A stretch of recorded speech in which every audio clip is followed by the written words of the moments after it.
All right, let's get right into one of the biggest questions there is. What is reality? I mean, is the world we experience every single day the real deal?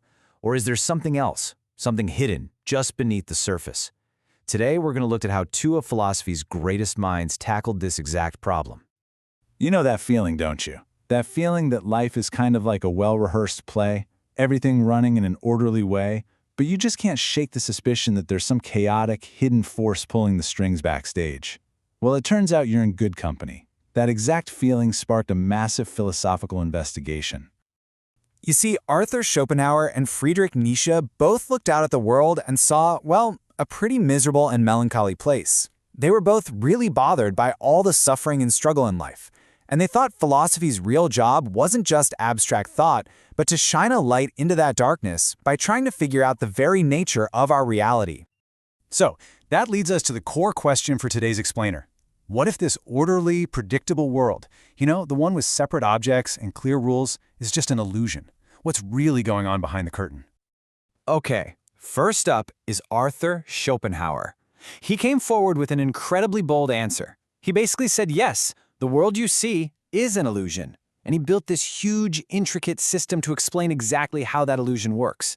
And more importantly, what's behind it. So how is this illusion even made? Well, Schopenhauer says our intellect is kind of like a factory.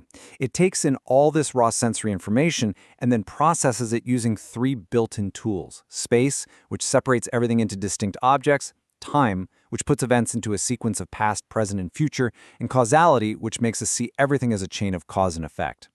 The end product of this factory line is what he called the principium individuationis, which is just a fancy way of saying it's what creates the appearance of a world full of individual things. But, and this is the key, he says this separation is just a trick of the mind. Schopenhauer had this amazing metaphor for it, which he borrowed from Vedic philosophy. He called it the veil of Maya. Imagine this beautiful, detailed veil that shows us a world that makes sense, a world with structure. But it's a deception. It's a covering that hides the true, unified nature of reality. So you might be thinking, okay, if our minds are always filtering everything, how can we ever know what's actually real? A philosopher before him, Kant, basically said we can't. But Schopenhauer had this brilliant breakthrough. He said the secret isn't to look outward at the world, but to look inward. He believed we have this one special, privileged access point to reality, and it's through our own body. Think about it. We experience our body in two totally different ways. From the outside, it's just an object in space, like any other object. Schopenhauer calls this representation. But we also know it from the inside, directly. We feel it as a constant stream of urges, feelings, desires, hunger, thirst, action. Every single impulse you feel, he says, is a direct experience of the true reality, which he calls the will. This is our one and only glimpse behind the veil. So, what exactly is this cosmic will that we're feeling? Schopenhauer says it has three main characteristics. First, it's totally blind and irrational. It's just a raw, aimless striving with no end goal or purpose. Second, it's ceaseless and insatiable. It's this restless energy that can never be satisfied. And third, it's unified and universal. It's the one single underlying essence of absolutely everything in the universe, from the pull of gravity to your own ambition to succeed. Okay, so that's Schopenhauer's massive, unified theory. Now, get ready, because Friedrich Nietzsche comes along and basically smashes the whole thing to pieces. Nietzsche didn't just give a different answer to the question, he completely rejected the question itself. For Nietzsche, this whole quest to find one single, objective truth with a capital T was a huge mistake. He argued that these big, grand philosophical systems, like Schopenhauer's, aren't these impartial discoveries of reality. No, they're more like an accidental autobiography, a confession of the philosopher's own personal biases, their desires, and their hidden psychological makeup. Nietzsche's main target was what he called dogma, these rigid beliefs that are passed off as universal truths. He argued that these ideas almost never come from a place of pure reason or open-minded inquiry. Instead, they usually start out as personal biases, old superstitions, or just things people have always done, and then they get dressed up in fancy intellectual language to make them seem objective. So, if pure reason is a fantasy, what's really happening when we think we know something? Nietzsche's core idea is that perspective is everything. We can never get a God's eye view of reality, a neutral perspective. All of our understanding, every fact, every value, every belief we hold, is filtered through our own unique human lenses. And what shapes these lenses we're all looking through? Well, according to Nietzsche, it's a whole mix of subjective stuff. Our built-in biases and what we want to be true, our personal life experiences, our emotions, even what our bodies need. And at the deepest level, it's shaped by what he called the will to power. Now, this is not the same as Schopenhauer's will.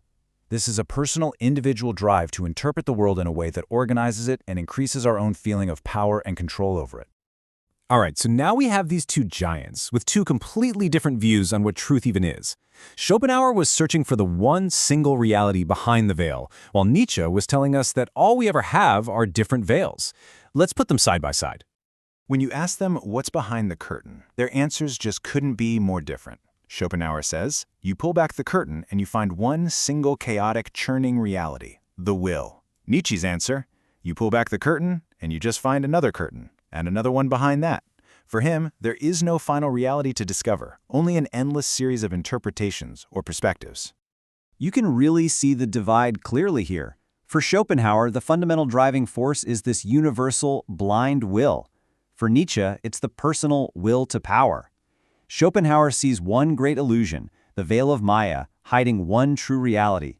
But Nietzsche sees infinite perspectives, with no single reality anywhere to be found. And this leads them to totally opposite goals in life. Schopenhauer wants to understand and escape the will, while Nietzsche wants to use his will to shape reality and create his own values. These images really capture the core difference perfectly. Schopenhauer gives us a single veil that covers up one truth that's already there. Nietzsche, on the other hand, gives us a prism.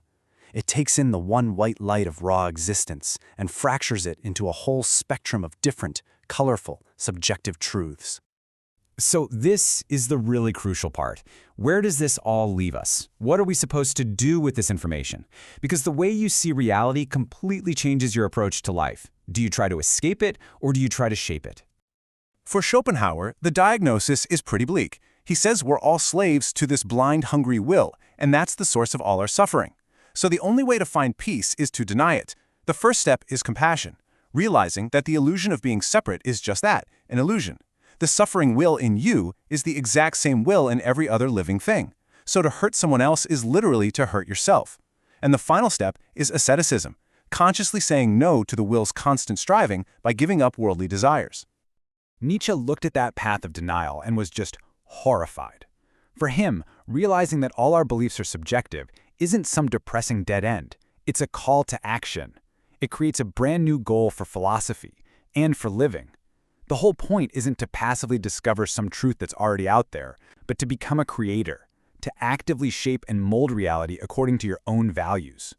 And this is a revolutionary shift, a total game changer. Knowledge is no longer about just finding stuff out there in the world. It becomes an active process of interpretation, of taking the raw, meaningless data of existence and giving it meaning, giving it value. You're not a detective trying to find clues to solve a case. You're an artist creating a masterpiece from scratch. And this brings us to Nietzsche's powerful challenge to every single one of us. He wants us to move beyond the simple, surface-level question, is this true? Instead, whenever we're faced with a belief, especially our own, we should ask these deeper, more revealing questions. Whose truth is this really? What deep personal impulse is it serving? And what kind of power is it trying to exert on the world? So, in the end, by shattering this comforting idea of one single, objective truth, these thinkers don't actually leave us empty-handed. Instead, they give us the tools and the fragments to build a more honest, a more courageous, and a much more authentic understanding of the world and of ourselves.